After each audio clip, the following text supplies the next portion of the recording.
malam, namo buddhaya. Perkenalkan, nama saya Julijanto, kelas 11 MIPA 1, membacakan biodata Burhanuddin Muhammadiyah. Biodata Burhanuddin Muhammadiyah saya ambil dari media Wikipedia. Burhanuddin Muhammadiyah adalah seorang tokoh pejuang kemerdekaan, diplomat, dan pengusaha Indonesia. Burhanuddin Muhammadiyah lahir pada tanggal 7 April 1917 dan wafat pada tanggal 10 Juni 1996. Nama asli Burhanuddin Muhammadiyah yang sesungguhnya hanyalah Burhanuddin. Nama ayahnya adalah Muhammadiyah yang berasal dari Barus, Sumatera Utara. Ayahnya adalah seorang pegawai pabean di Aceh Barat yang kemudian menjadi penerjemah. Burhanuddin kemudian menambahkan nama ayahnya sendiri kepada namanya sendiri. Ibunya Siti Saidah adalah wanita Aceh yang menjadi ibu rumah tangga. Burhanuddin anak bungsu dari 8 bersaudara, juga mempunyai 2 orang saudara tiri dan istri saudara tiri dari istri kedua ayahnya. Kemudian Muhammadiyah adalah seorang yang terpandang dan kaya di lingkungannya. Namun hidupnya boros sehingga ketika ia lahir, Burhanuddin tidak dapat menikmati kekayaan ayahnya. Ditambah lagi karena seminggu setelah kelahirannya, ayahnya meninggal dunia. Ibunya kemudian mengambil alih tanggung jawab menanggung keluarganya. Untuk itu ia terjun ke dunia usaha berjualan emas, intan, dan pakaian.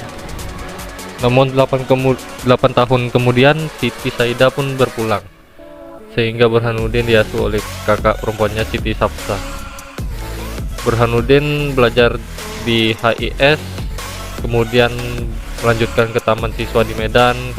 Keputusan ini diambil karena ia tidak mau belajar di bawah asuhan guru-guru Belanda.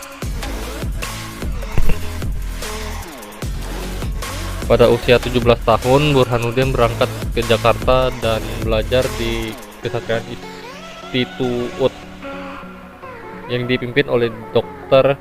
E.E. Dowes-Dekker. Burhanuddin memilih jurusan jurnalistik, tetapi ia banyak belajar tentang dunia kewartawanan dari pribadi Dowes-Dekker. Burhanuddin sesungguhnya tidak mampu membayar biaya sekolah, namun melihat tekadnya untuk belajar, Dekker mengizinkannya terus belajar dan bahkan memberikan kesempatan kepadanya menjadi sekretaris di sekolah itu. Setelah tamat belajar, Burhanuddin kembali ke Medan dan menjadi redaktur harian Sinar Daily. Ia tidak lama bekerja di sana karena 1,5 tahun kemudian ia kembali ke Jakarta dan bekerja di harian Simpo sebagai tenaga honorer. Tak lama kemudian ia pindah ke Warta Harian. 7 bulan kemudian koran itu dibubarkan karena dianggap membahayakan keamanan. Burhanuddin kemudian mendirikan usaha sendiri, bulanan Perjaturan Dunia. Setelah tentara Jepang datang dan menjajah Indonesia, Burhanuddin bekerja di Radio Hoso. Namun pada saat yang sama ia pun merangkap bekerja di Asia Raja sebagai pembantu editor. Ketika ketahuan bahwa ia bekerja juga di tempat lain, Burhanuddin pun dijebloskan ke penjara selama 4 hari. Pada Mei 1945 diadakan Kongres Pemuda di Villa Isola di Bandung untuk membentuk angkatan baru, yaitu Federasi Kelompok Pemuda untuk Perjuangan Kemerdekaan Indonesia. Burhanuddin Muhammadiyah terpilih menjadi salah satu pemimpin utamanya. Ketika bekerja di Radio Hosokyoku itulah Burhanuddin bertemu dengan Herawati, seorang penyiar lulusan jurnalistik dan sosiologi di Amerika Serikat, dan mereka berpacaran dan tak lama kemudian pada 18 Agustus 1942 mereka menikah. Pada pernikahan mereka ini dihadiri pula oleh Bung Karno dan Bung Hatta. Pada akhir September 1945, setelah diumumkannya proklamasi kemerdekaan Republik Indonesia, dia bersama sejumlah rekannya seperti Yusuf Ishak dan Rosihan Anwar mengangkat senjata dan berusaha merebut percetakan Jepang Jawa Shimbun yang menerbitkan harian Asia Raja. Meskipun Jepang telah menyerah kalah, teman-teman dia ragu-ragu mengingat Jepang masih memegang senjata, namun kenyataannya malah sebaliknya. Tentara Jepang yang menjaga percetakan tidak melawan, bahkan menyerah. Percetakan pun jatuh ke tangan dia dan rekan-rekannya.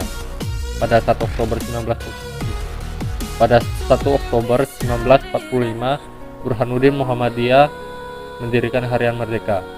Dia menjadi pemimpin redaksi, Yusuf Ishak menjadi wakilnya, dan Rosihan Anwar menjadi redaktur. Dia memimpin surat kabar ini hingga akhir hayatnya. Meskipun belakangan ini ia lebih banyak menangani PT Masa Merdeka, penerbit Harian Merdeka. Ketika baru berdiri, dia menjadi pemimpin redaksi, Ishak sebagai wakil dan Rosihan sebagai redaktur. Belakangan Yusuf Ishak, seorang Sukarnois, terpaksa diberhentikan atas desaknya pemerintah Orde Baru. Sementara Rosihan Anwar mendirikan surat kabarnya sendiri, Harian Pedoman. Pada April 1945, bersama istrinya Herawati, dia mendirikan koran berbahasa Inggris Indonesian yang berjudulkan Indonesian Observer. Ia dinilai sebagai penulis editorial yang baik, seorang nasional pro Soekarno dan menentang militerisme. Ia pernah bertolak pandangan dengan pihak militer setelah peristiwa 17 Oktober, sehingga ia terpaksa berpindah-pindah tempat untuk menghindari kejaran petugas militer. Ketika pemerintah Orde Baru memutuskan untuk mengubah sebutan Tionghoa menjadi Cina dan Republik Rakyat Tiongkok menjadi Republik Rakyat Cina, Harian Merdeka bersama Harian Indonesia Raya dikenal sebagai satu-satunya pers yang gigih tetap mempertahankan istilah Tionghoa dan Tiongkok. Jurnalis Burhanuddin Muhammadiyah turut menjadi saksi pada saat Soekarno-Hatta mengadakan pertemuan dengan tokoh-tokoh PPKI di kediaman Laksamana Tadashi Maeda di Jalan Meiji Dori dan kini menjadi Jalan Imam Bonjol nomor 1. Pertemuan yang berlangsung pada tanggal 16 Agustus 1945 malam itu memiliki agenda menyusun naskah proklamasi kemerdekaan Republik Indonesia.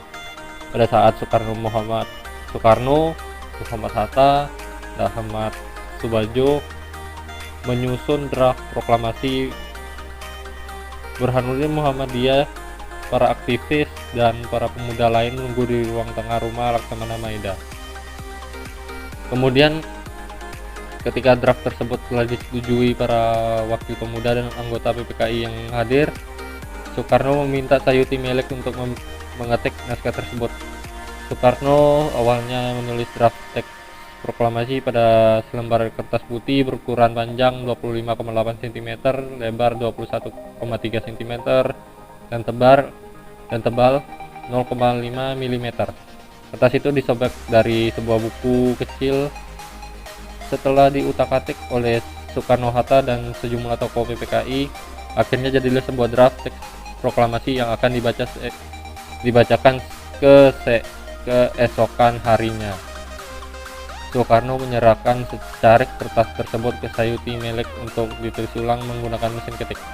Karena mereka telah memiliki teks proklamasi yang sudah rapi menggunakan mesin ketik, secara kertas draft tadi dibuang ke keranjang sampah. Setelah naskah tersebut selesai diketik dan ditandatangani Soekarno dan Hatta, Sayuti Melek membuang begitu saja draft proklamasi tersebut.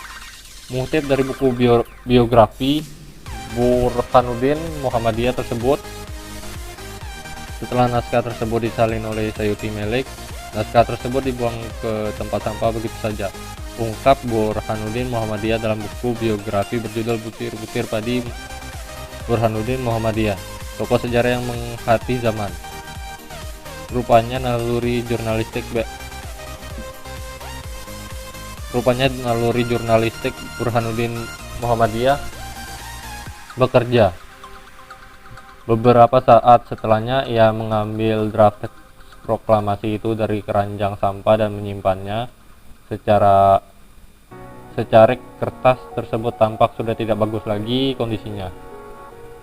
Siapa sangka apa yang dilakukan Burhanuddin Muhammadiyah menjadi kunci bagian kelengkapan arsip tentang proklamasi kemerdekaan Indonesia. Tidak hanya Burhanuddin Muhammadiyah yang berperan menyelamatkan arsip proklamasi kemerdekaan, sejumlah tokoh juga berperan penting menyelamatkan Indonesia dari kegelapan identitas.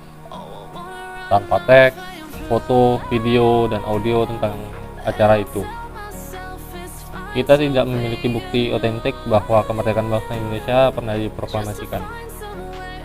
Setelah Indonesia merdeka pada 1959, Burhanuddin Muhammadiyah diangkat menjadi duta besar untuk Cekoslowakia dan Hongaria. Dari sana kemudian ia dipindahkan ke Inggris, lalu ke Thailand, semuanya untuk jabatan yang sama. Pada 1968, ia diangkat oleh Presiden Soeharto menjadi Menteri Penerangan. Belakangan dia diangkat menjadi anggota DPR dan kemudian menjadi anggota DPA.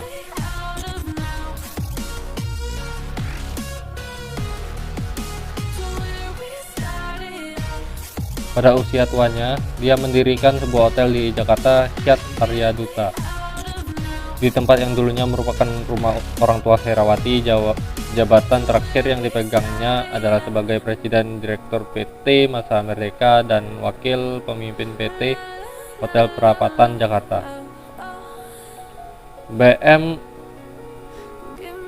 Keluarga Burhanuddin Muhammadiyah meninggalkan dua orang istri, Herawati Dia dan Julia binti Abdul Manaf, yang dinikahinya diam-diam ketika ia bertugas di Bangkok, Thailand. Dari Herawati ia memperoleh dua orang anak perempuan dan seorang anak laki-laki yang bernama Normandia.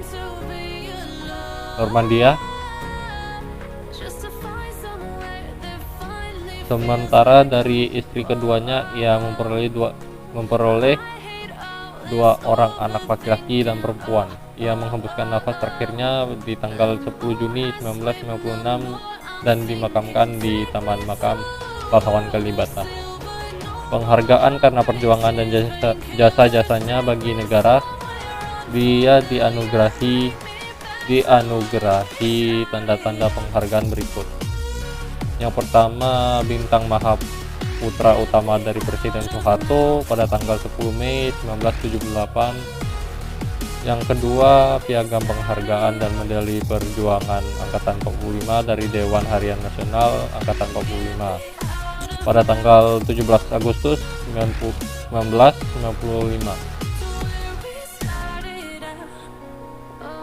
Sekian biodata Burhanuddin Muhammadiyah yang dapat saya jelaskan. Jika